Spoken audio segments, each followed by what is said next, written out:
quien asumir o apadrinar a una persona. El caso de ella es que apadrinó a una jovencita de 12 años ahí en el barrio de La Cañita. Ella se trasladaba entonces de la Bolívar, donde vivía, a La Cañita. ¿Qué ocurre? Que ella permanece como por 3 años dándole seguimiento a esa muchacha en sus estudios, cubriéndole la cuestión de los libros, del uniforme, dándole apoyo. Toda la semana ella tenía que ir. Pero un buen día llega a la casa preguntando por la muchacha a quien ella estaba apadrinando y que se supone que estaba buscando la forma de salir de ese círculo de pobreza. Y le dicen que no, que ella se mudó, que se casó con un joven que era tan pobre como ella. Ok, pero... bueno, déjame concluir. Pero siguiendo la idea ahí. Sí, pero ¿qué ocurre con esta persona, con esta muchacha? ¿Qué ocurre? Que ella va descorazonada, la amiga mía va descorazonada y me dice... Desmotivada, decepcionada. Ella no entiende el fenómeno. Me dice que ha sido todo un fracaso, pero yo le hago ver que realmente eso ella no lo podía evitar prácticamente, porque una muchacha que se ha criado en una casa donde hay una sola habitación, 4 o 5 hermanos, y ella ya es una jovencita que está desarrollando, que ya está desarrollada, que tiene que dormir con los hermanitos. Entonces, evidentemente que ahí hay un problema de cultura. O sea que existe un evento formativo y hay un evento detonante. O sea, el hecho de que esta joven se haya ido y se haya casado, ella tal vez vio una salida que le era más favorable y más fácil para ella, porque ella tiene una formación, ella tiene una concepción, tiene una estructura de pensamiento que le fue heredado, le fue entregado por un modelo que vio. Sí, pero entonces, aunque usted quiera ayudar a una persona, no quiere decir que usted le va a transformar la mente. Es un proceso paulatino de usted llevar a la persona a que vea que la vía de la salida de la pobreza es la educación. Y si organizáramos el debate en torno a 2 vertientes, que me parece que sería para un análisis serio e interesante sobre este problema. O sea que, organizarlo en 2 vertientes. Lo que estamos haciendo no es un análisis serio. en 2 vertientes, no, un análisis estructurado en torno a 2 vertientes fundamentales y a partir de 2 especialistas. En primer lugar, me gustaría que el profesor Noel de la Rosa enfocara la pobreza en sus aspectos mentales, ya sea las causas o las consecuencias mentales del fenómeno de la pobreza, y que el profesor Eulogio Silverio enfocara el fenómeno de la pobreza partiendo de los aspectos mentales y culturales, para ver entonces cómo podemos hacer una especie de simbiosis de este tema y así sacar el mejor partido. Mira, hay un elemento que se llama en este tema de la pobreza que se llama locus de control, en donde el individuo entiende que la responsabilidad de su pobreza está en el Estado, está en elementos externos a él, que no es él el que tiene el problema. Yo lo entiendo así. Es como las personas que creen en el destino y dicen, bueno, ya yo soy pobre porque las condiciones no están hechas para que yo sea rico y definitivamente ya yo no voy a hacer ningún esfuerzo, a lo que nosotros le llamamos una desesperanza aprendida, en donde el individuo aprende a no tener esperanza sobre el futuro.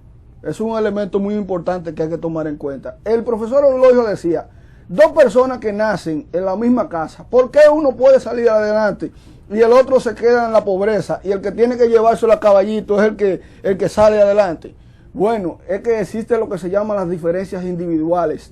Desde que el espermatozoide se une con el óvulo, desde ese mismo momento empiezan a darse las diferencias individuales, incluso en los gemelos idénticos, homocigóticos, o sea, que nacen en el mismo saco, que son igualitos. Ni eso, de acuerdo a investigaciones que se han hecho, sobre todo Francis Galton, que hizo los estudios de gemelos, salen específicamente iguales. Desde ahí viene una diferencia. Entonces hay una persona que de alguna manera toma un modelo de crecimiento y puede salir adelante, que es la invitación que yo le hago al pueblo dominicano, a toda la sociedad, a la juventud, de que cada uno tiene que empoderarse independientemente de que hay medidas políticas que afectan al individuo, que le tronchan el camino. La educación está en su peores momentos. Profesor Eulogio Silverio, me gustaría escuchar su parecer en torno a un fenómeno que puede gravitar fuertemente en el individuo y que es un fenómeno que tiene una naturaleza cultural, y es el machepismo. O sea, esa tendencia del individuo a adaptarse y hacer de la pobreza un estilo de vida. Bueno. Incluso una prédica. Me gustaría escuchar los fundamentos morales incluso Sí, porque de esa actitud. ese es otro elemento, que la pobreza es un negocio para alguna gente también. Sí, pero no es un negocio para el que padece la pobreza, Bueno. sino para el que vive de la pobreza. Hay mucha gente ¿no? que no vivirían si la pobreza se elimina. Bien, hay el profesor Poirier habla del machepismo. Sería la forma de llamarle aquí en República Dominicana a lo que se ha llamado sociológicamente y antropológicamente la cultura de la pobreza. O sea, es una cultura de que de alguna manera se asume el fatalismo ese de si usted nació en una condición de pobreza tal o una condición de pobreza X, usted porque sus padres fueron y su madre también fue pobre y toda su descendencia sus antecesores han sido pobres. Usted va heredando eso. Usted de alguna manera no ve otro horizonte. De todos modos, eso está bastante estudiado, pero se ha criticado esta visión de la pobreza porque cuando le atribuimos la mayor responsabilidad al individuo o a los individuos o a los grupos comunitarios de su propia pobreza, de alguna manera se le quita la responsabilidad del Estado, que es una responsabilidad que el Estado siempre va a tener. Es innegable que la lucha contra la pobreza ha resultado prácticamente imposible de que tenga los éxitos que los gobiernos desean, porque hay una resistencia. O que profesan, vamos a decir. No, lo que pasa es que ustedes siempre ven sospecha en todo. No. Hay gobiernos, aunque no sea el gobierno dominicano, si a eso es que usted quiere que lleguemos, hay dos gobiernos en el mundo que realmente han elaborado programas y que están interesados en que sus ciudadanos no sean pobres. Porque tener un ciudadano pobre en ciertos países realmente significa una desgracia. Pero hay países donde la inversión que hay que hacer cada vez que le llega un pobre, cada vez que le llega una persona que no tiene el nivel de vida, que no tiene el nivel de educación, ni tiene el nivel de salubridad que tienen sus ciudadanos, es una inversión terrible que hay que hacer. Entonces, verdaderamente hay estados donde se han hecho programas serios. Dice uno de los grandes presidentes de los Estados Unidos, John Fisher Kennedy, decía que si el pueblo, el Estado, no es capaz de hacerse cargo de sus pobres, bueno, pues también sería incapaz de cuidar de sus ricos.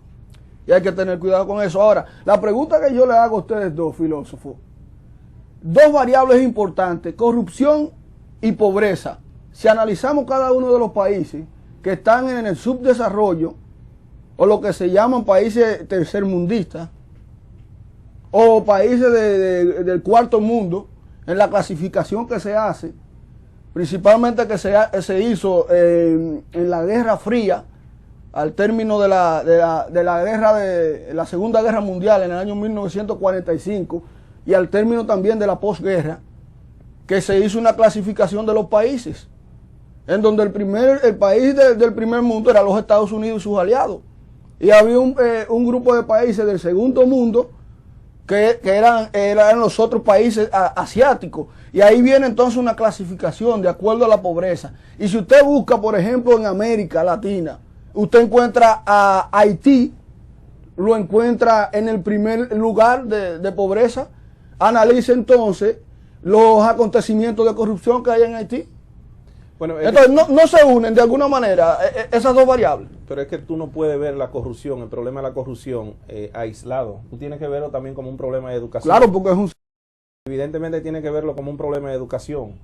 Y si en Haití hay pobreza, tiene que ver precisamente con el nivel de educación que tienen, con el nivel de inversión que hace el Estado, pero básicamente con el nivel de educación. Sí, pero la educación es pobre porque el Estado no hace una inversión seria para que haya buena educación. Bueno, es que nadie ha negado esa relación entre la educación y la política.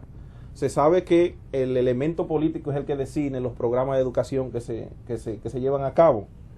¿Y cuáles son los programas que se llevan a cabo? Lo que a los políticos de turno generalmente les interesa que se ejecuten. Por ejemplo, un Estado con políticos como los que tenemos nosotros, como con los nuestros, no le interesa mucho que un ciudadano que salga de bachillerato sea un ente crítico. Con la anuencia de nuestros compañeros panelistas, nos vamos a un corte comercial, pero en breve, cuando retornemos, me gustaría oír el enfoque en torno a si la Biblia fomenta o no la mentalidad de la pobreza y la cultura.